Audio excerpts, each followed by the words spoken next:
सभी साथियों को नमस्कार। मैं रविंद्र कुमार, आप देख रहे हैं अम्बेडकर प्राइम चैनल। साथियों, अभी चुनाव का समय है। हमारे देश के लिए बहुत अधिक महत्वपूर्ण स्थिति अभी बनी हुई है।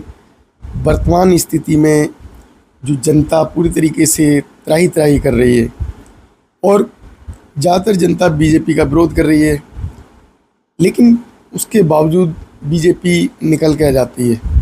उस पर चर्चा करते हैं। अभी आज की स्थिति क्या है, इस बात पर भी चर्चा करेंगे। तो हमारे जाने माने चेहरा नंदा भाई हमारे साथ बैठे हुए हैं। नमस्कार। जिंदाबाद। नंदा भाई, ये आज जो है चुनाव है और आप घर पे बैठे हुए हैं, ऐसा क्यों? नहीं, हम घर पे कहाँ हैं। अभी हम लोग चुनाव के दौरान अपना वोट डाल के आए हैं। देखिए ये निशान दिख रहा है। वोट डाल दिया है? हाँ, वोट डाल के आए हैं। तो सबसे आपकी अपनी पार्टी है और आप घर पे बैठे हुए हैं, चुनाव नहीं लड़ रहे? नहीं लड़ रहे हैं, हमारे प्रत्याशी लड़ रहे हैं। दिल्ली से 2 प्रत्याशी खड़े हैं हमारे। एक उत्तरी पूर्वी दिल्ली से है और एक नई दिल्ली से है प्रत्याशी। और जबकि जहाँ हम हैं पूर्वी दिल्ली से, जहाँ से हम चुनाव लड़ने के लिए हमने पर्चा दाखिल किया था, उसमें क्या था, हमारी पार्टी का जो चुनाव चिन्ह हमें पहले गिलास दे रखा था, कांच का गिलास, वो कहीं ना कहीं भारत निर्वाचन आयोग ने हमें बिना सूचना के किसी दूसरे को वो चुनाव चिन्ह आवंटित कर दिया अचानक। जब हमने बाद में हमारा चुनाव चिन्ह को लेके वहाँ पर हुआ तो देखा कि दूसरी पार्टी को आवंटित कर दिया, तो हमें दिक्कतें हो गई। और हम पिछले 5 साल से चुनाव चिन्ह गिलास का जो हम प्रचार कर रहे थे, तो अचानक 10 दिन में हम लोग दूसरे चुनाव चिन्ह को लेके लोकसभा में कैसे जाते, परेशानी ये थी। और दूसरे नंबर हम जाते भी दूसरा चुनाव चिन्ह लेके, तो हमें समझाने में ये दिक्कत हो जाती कि गिलास चुनाव चिन्ह क्यों हमारा चला गया, तो उसमें दिक्कतें थी, इसलिए मुझे विड्रॉ करना पड़ा। और बाकी 2 जगह हमारे प्रत्याशी लड़ रहे हैं। एक जगह नई दिल्ली से जिसका चुनाव चिन्ह है, उनका नाम है अचला जेठमलानी, इनका चुनाव चिन्ह है बिजली का खंभा। और दूसरे उत्तरी पूर्वी दिल्ली से हैं लक्ष्य वशिष्ठ, इनका चुनाव चिन्ह है कंप्यूटर।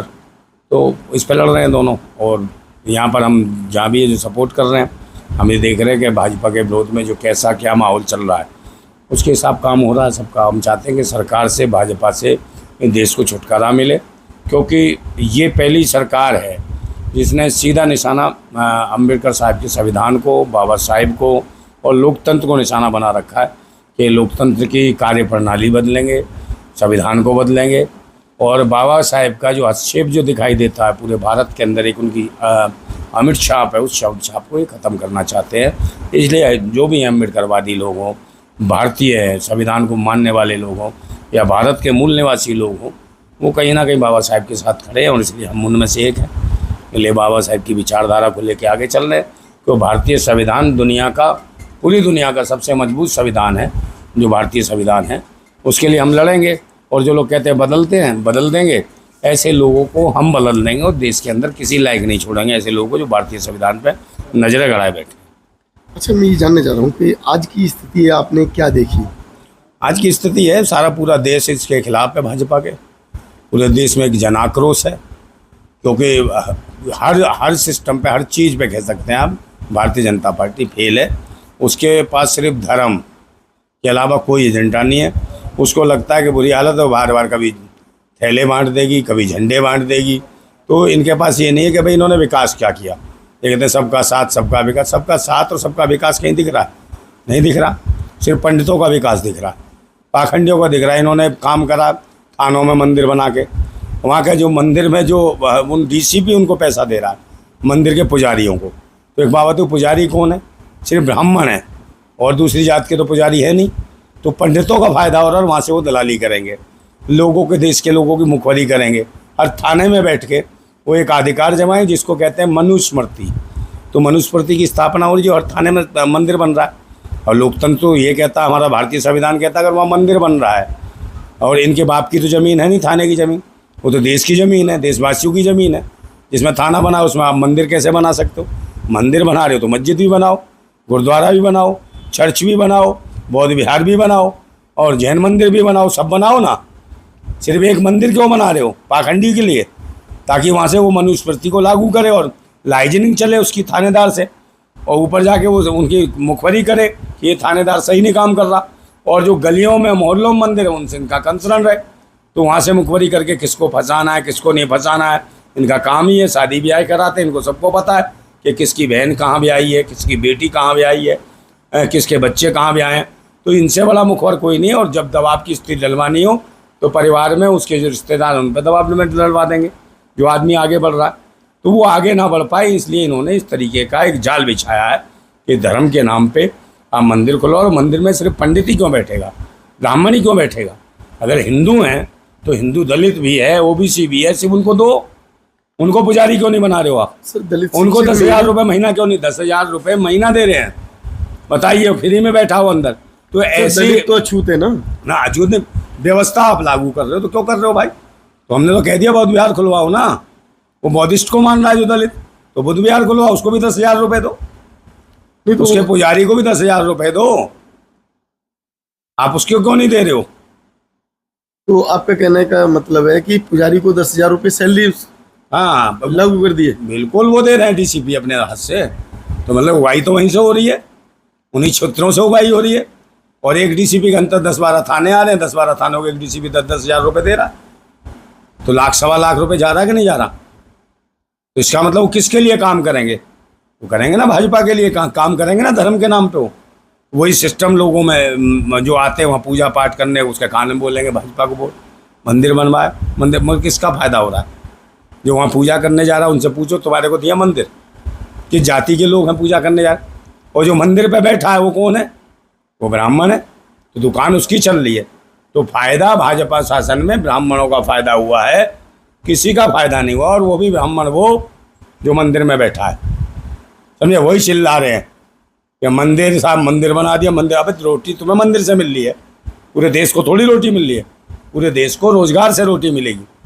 अब पूरे देशवासी मांगे तो उन्हें प्रधानमंत्री ये मूर्ख कहता है कि पकौड़ा बेचो। अबे पढ़ने लिखने के बाद पकौड़ा बेचने के लिए तो ये चुना था सर। लेकिन एक बात बताइए, जनता चाह भी तो नहीं रही है कि जो है कुछ और डिमांड करी जाए सरकार से? सरकार से डिमांड कह तो दिया, बदल तो रहे, मशीन नहीं हटा के दे रहे। कितनी बार कितनी पार्टियों ने विरोध करा, जनमानस नीचे स्तर पर विरोध करा, आप मशीन हटाने को तैयार नहीं। आपकी बड़ी पार्टियां तो निकल के नहीं आई ना उसके बड़ी पार्टियों से क्या मतलब है भाई? इतनी सारी पार्टियां भारत में, और भाई गिनी चुनी वही जो बड़ी पार्टियां जो कह रहे हो आप, उन्हीं को आप मेन स्ट्रीम मीडिया दिखा रही है, उन्हीं को ही दिखा रही है। आप परोस भी तो वही रहे हो, ये या वो।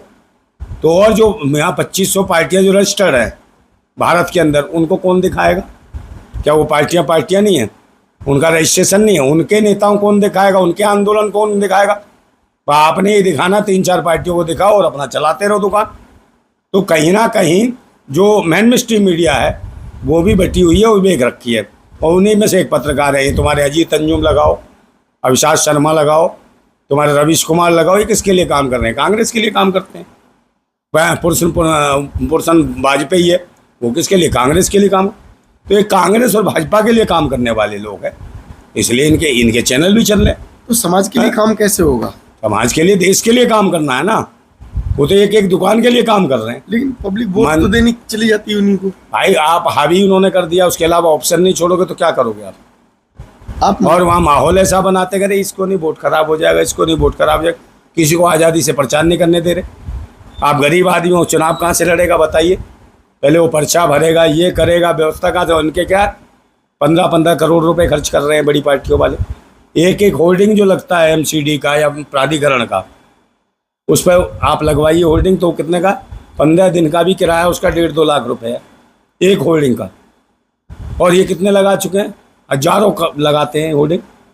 और एक आदमी जो गरीब आदमी है वो 1-1.5 लाख रुपए पूरे चुनाव में खर्च कर पाता, तो कैसे लड़ पाएगा? हाँ मुझे बताइए ना।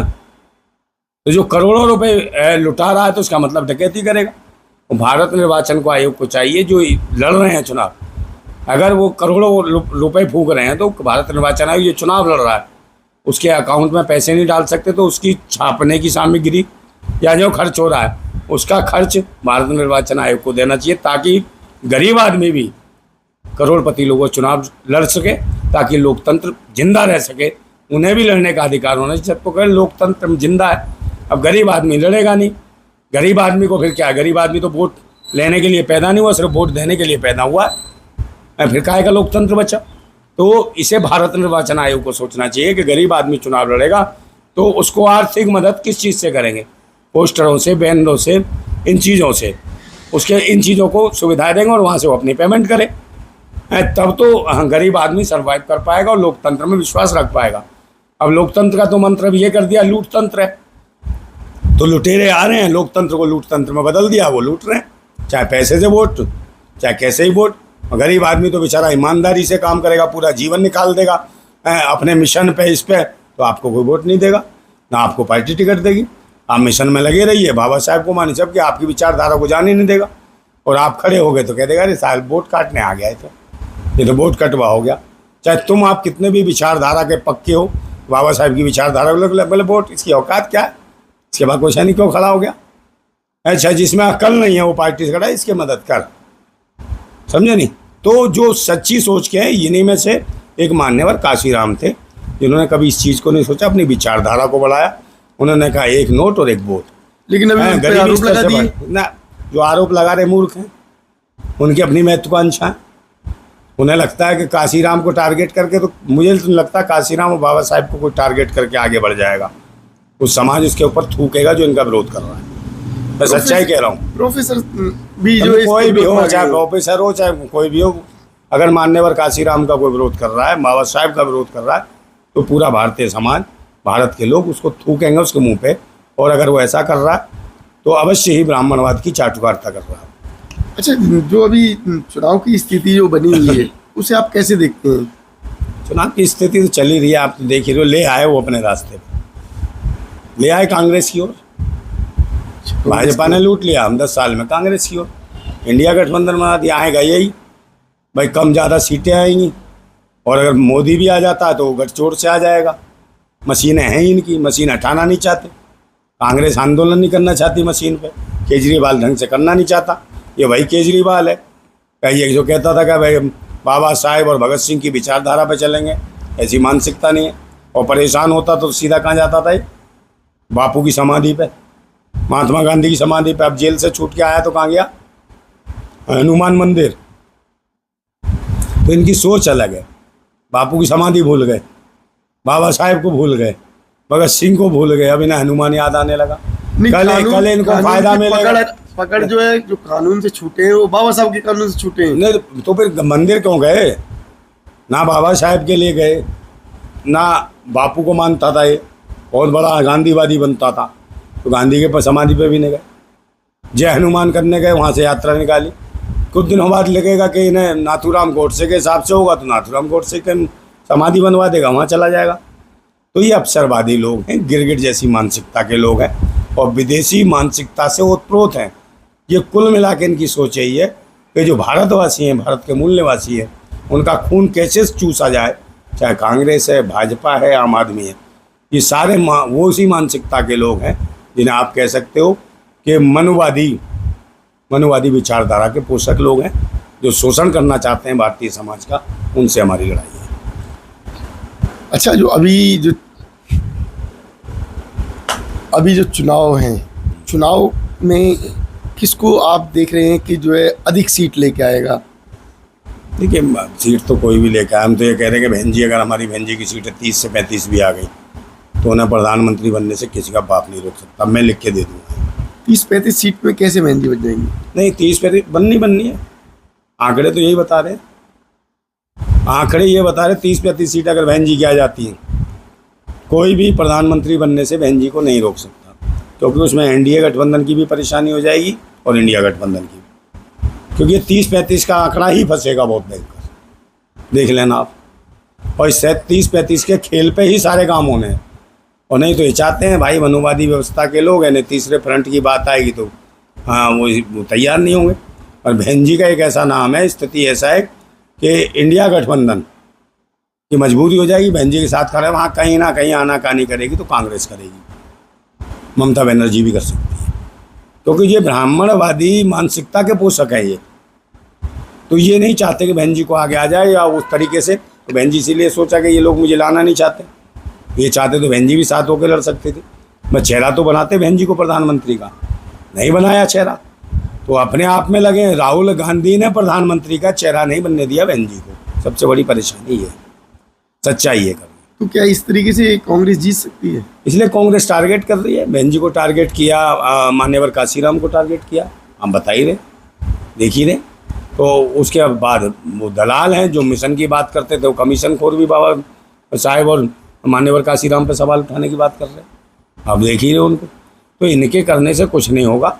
बात यह है चुनाव की प्रक्रिया ऐसी है कि हर 5 साल बाद चुनाव आते हैं और भी चुनाव आएंगे, चुनाव आते रहेंगे, जाते रहेंगे, हज़ारों बार चुनाव होते रहे। मान्यवर काशीराम ने कहा कि जितनी बार चुनाव होंगे उतने बेहतर हैं बहुजन समाज के लिए, भारतीय समाज के लिए। हमें परिवर्तन हर वक्त अपनी जगह चोट मारनी है, बार बार चोट मारनी है। तो जो भी ये मत सोचो कि ये जो चोट मारी है ये हमारी जाया जाएगी। हर बार की चोट कुछ ना कुछ असर करेगी और आखिर में जीत हमारी होनी है। हम चोट मारते रहेंगे अपने अधिकारों के लिए, अपने सम्मान के लिए, अपने स्वाभिमान के लिए। बाबा साहेब ने कहा कि सत्ता जरूरी है मगर मान सम्मान और स्वाभिमान गया तो हमारा सब कुछ जाएगा। और मान सम्मान स्वाभिमान बचा के रखोगे तो सत्ता आपके कदम चूमने लगेगी। ये कहा बाबा साहब। साथियों, आपकी क्या राय है? नंदा भाई के जो विचार हैं आपको कैसे लगे हमारे चैनल पर ज़रूर बताएं। इसी के साथ नमस्कार, जय भीम, जय भारत, जिंदाबाद भारत।